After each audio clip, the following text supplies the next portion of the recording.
బొర్రగూడెం, చిచ్చర పిడుగులు.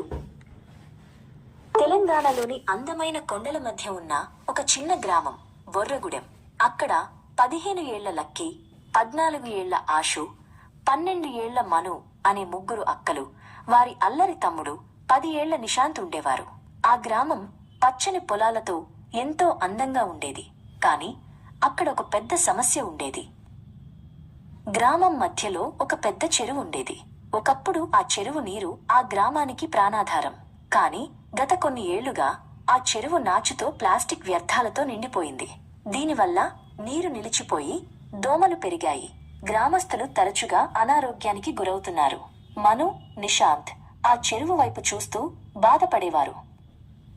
మనం ఏదో ఒకటి చెయ్యాలి అని లక్కీ తన చెల్లెళ్లతో మరియు తమ్ముడితో అంది.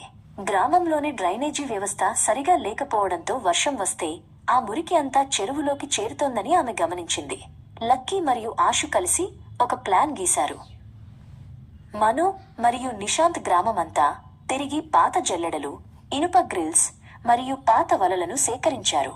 తమ ప్లాన్ ప్రకారం నీరు ప్రవహించే చోట ఒక రకమైన ట్రాప్ తయారు చేసి చెత్తను ఆపాలని వారు నిర్ణయించుకున్నారు. లక్కీ మరియు నిశాంత్ కలిసి వెదురు కర్రలతో ఒక బలమైన ఫ్రేమ్ తయారు చేశారు. అందులో సేకరించిన వలలను బిగించారు. దీనిని డ్రైనేజీ కాలువ చివరన పెడితే నీరు వెళ్లిపోతుంది, కానీ ప్లాస్టిక్ ఆకులు అందులోనే ఆగిపోతాయి అని లక్కీ వివరించింది. ఆషు మరియు మను గ్రామ ప్రజలను పిలిచి చెరువులోని గుర్రపుడెక్క మొక్కలను తొలగించడంలో సహాయం చేయమని కోరారు. మొదట ఎవరూ పట్టించుకోలేదు.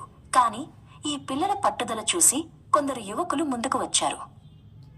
లక్కీ గ్రామానికి పెద్ద అయిన సర్పంచ్ గారిని కలిసి తమ ప్రాజెక్ట్ గురించి వివరించింది.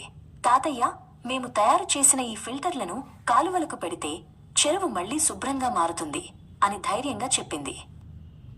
పిల్లలు తయారు చేసిన ఆ చెత్త ఫిల్టర్లను కాలువల వద్ద అమర్చారు. ఆషు మరియు నిశాంత్ ప్రతిరోజు ఉదయం వెళ్లి ఆ ఫిల్టర్లలో చిక్కుకున్న చెత్తను తీసి మున్సిపల్ వాహనంలో వేసేవారు. కొన్ని వారాల తర్వాత భారీ వర్షం పడింది. గతంలో అయితే గ్రామం మునిగిపోయేది. కాని ఇప్పుడు ఫిల్టర్ల వల్ల నీరు సాఫీగా సాగిపోయింది. చెరువులోకి కేవలం స్వచ్ఛమైన నీరు మాత్రమే చేరింది. మను, నిశాంత్ చెరువులో తేలుతున్న స్వచ్ఛమైన నీటిని చూసి గెంతులేశారు. ఈ విషయం జిల్లా కలెక్టర్ గారి దృష్టికి వెళ్ళింది. ఆమె స్వయంగా గ్రామానికి వచ్చి పిల్లల తెలివితేటలను మెచ్చుకున్నారు.